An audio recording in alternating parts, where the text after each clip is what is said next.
Meu amigo telespectador, hoje é meu último programa do ano, depois a gente entra em férias até o início de janeiro, e vamos fechar o nosso programa Opinião do ano de 2014 com chave de ouro, com o prefeito Guilherme Pazin, conversando com ele sobre os primeiros 2 anos do mandato dele, e nós falarmos, inclusive, depois com relação a 2015 e 2016. Prefeito, é uma honra tê-lo aqui no meu programa hoje, para nós falarmos sobre Bento Gonçalves, que o senhor é o comandante maior. Bem-vindo. Muito obrigado, é uma honra tê-lo aqui no gabinete do prefeito municipal de Bento Gonçalves, onde, pela escolha popular, a gente está aqui desenvolvendo o nosso trabalho nesse mandato que se iniciou em 2013 e tem por fim o ano de 2016. Fico muito feliz em poder encerrar essa tua série de programas diários que acontece durante o ano, e esse último programa de 2014 é bastante importante que a gente consiga fazer um balanço do que aconteceu, nesse caráter de transparência que nós buscamos levar em todos os momentos, e também colocar para o teu telespectador, para o nosso querido munícipe, de todo o pessoal que nos assiste, o que nós estamos pensando e projetando para 2016 e 2015, obviamente. Prefeito, eu vou começar falando que o prefeito Guilherme Rec Pazin foi meu aluno no Colégio Medianeiro, na década de 90. E se não falasse, eu ia falar. Eu imagino, naquela época ele nem sonhava que um dia viria a ser prefeito de Bento, e eu também não. Aliás, um brilhante aluno, diga-se de passagem, né? Muito estudioso e dedicado.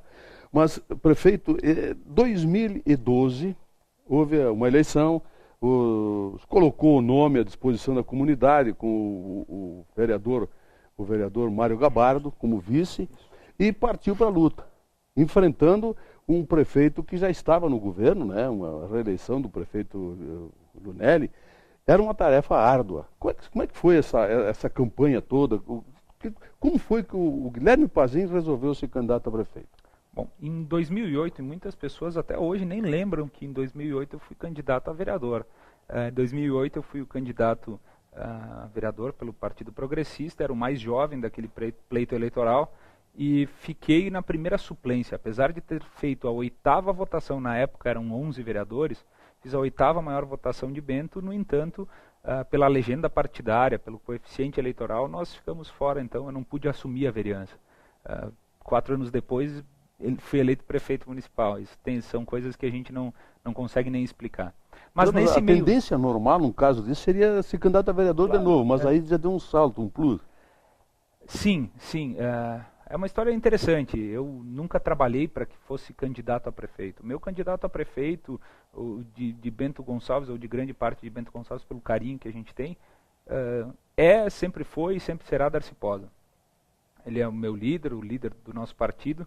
E naquele meio tempo, depois de 2008, onde eu não fui eleito, não consegui a minha cadeira, apesar da boa votação, eu busquei entender o porquê que não tinha atingido o êxito, não tinha logrado o êxito naquela cadeira municipal. E entendi que sim, apesar de ter buscado qualificação com a Faculdade de Direito, ter buscado uma especialização maior com um curso superior em gestão pública, faltava era experiência, faltava cancha.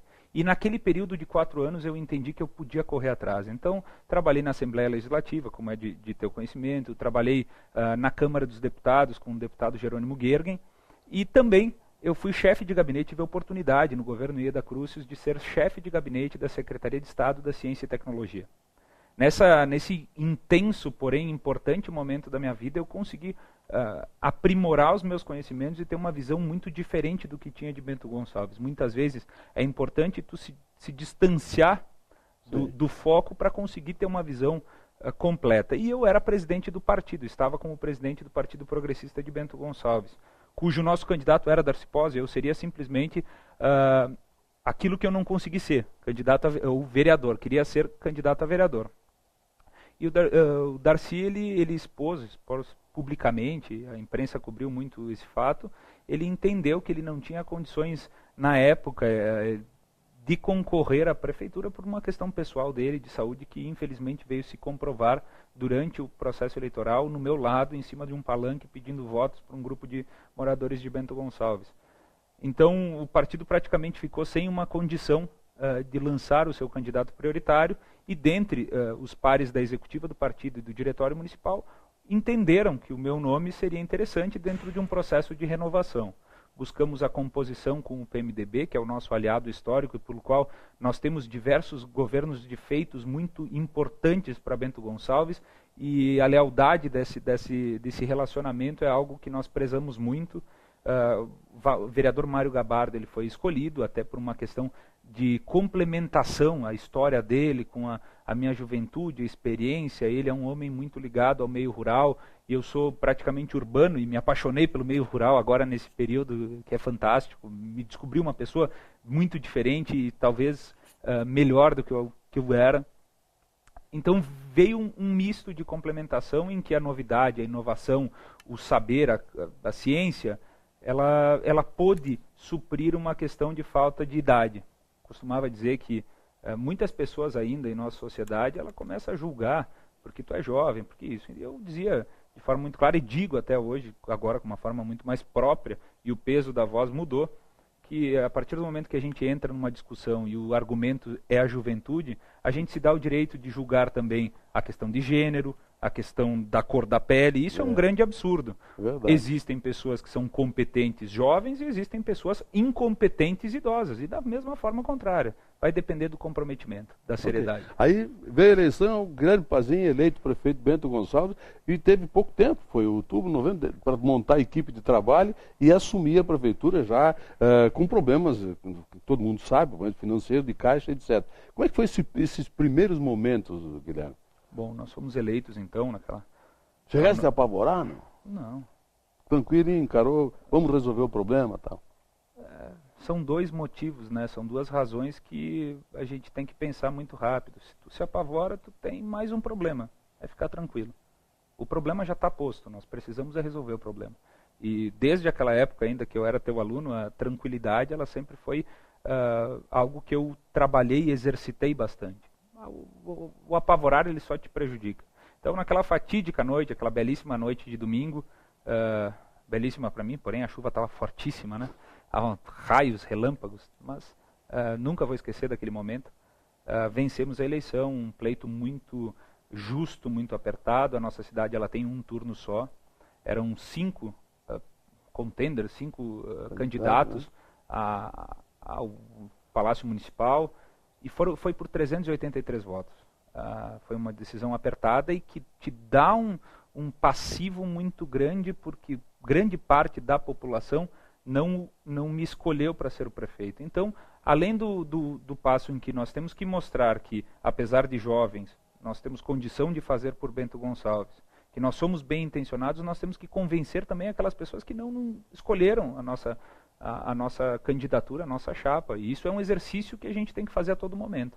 Convencer ou reafirmar aqueles que votaram, mas também convencer aqueles que não votaram que nós fomos eleitos por Bento Gonçalves e temos que governar para todos. Aquele período de transição foi um período bastante difícil.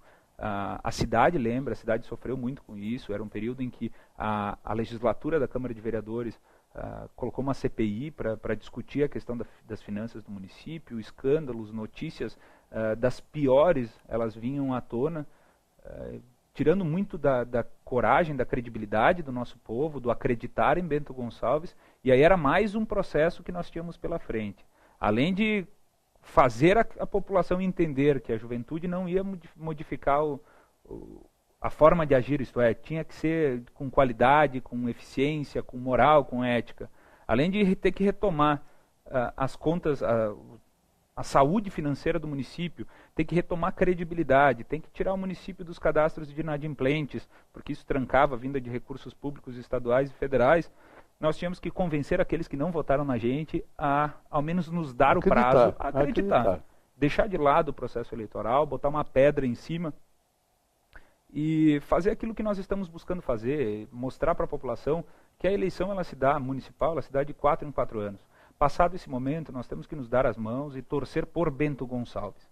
Essa é a única forma que nós temos de manter os nossos índices de crescimento e fazer com que questões menores, questões políticas, não dificultem o crescimento de Bento. E que bom que vai ser quando a gente atingir esse foco de maturidade. Aí a gente vai conseguir eleger os nossos deputados, vai eleger representantes em escalas maiores e num maior número. porque contesto e de forma veemente eu contesto aqueles pessimistas que dizem que Bento Gonçalves não tem condição de eleger os seus deputados. Que bom, hoje nós temos o deputado Alexandre Postal, meu amigo, apoiador do nosso governo, que orgulha Bento Gonçalves por ser um deputado com base aqui. Mas lá atrás, há bastante tempo atrás, na época do meu querido Darcy Posa, tínhamos 4 com a população 2 federais e 2 estaduais. Pois né? e a nossa população era de 1/3 do que temos hoje, talvez. Tínhamos 2 estaduais, 2 federais, Lores Reale e o Antenor Ferrari, Darcy Posa e Paulo Micaroni. Então nós temos hoje, sim, com 112 mil habitantes, 85 mil eleitores aptos para votar, nós temos condições, sim, de fazer candidatos, mas isso só vai acontecer a partir do momento que nós deixarmos questões menores de lado e apostarmos em Bento Gonçalves. Esse é o caminho. Prefeito, 2013 foi o primeiro ano sempre mais complicado de qualquer mandato, mas o seu um pouco mais em função dos acontecimentos, e teve sérias dificuldades. Aí veio 2014. Vamos fazer o seguinte, nós vamos para o intervalozinho, depois o senhor responde 2013, como foi para esse desdobramento, e depois 2014.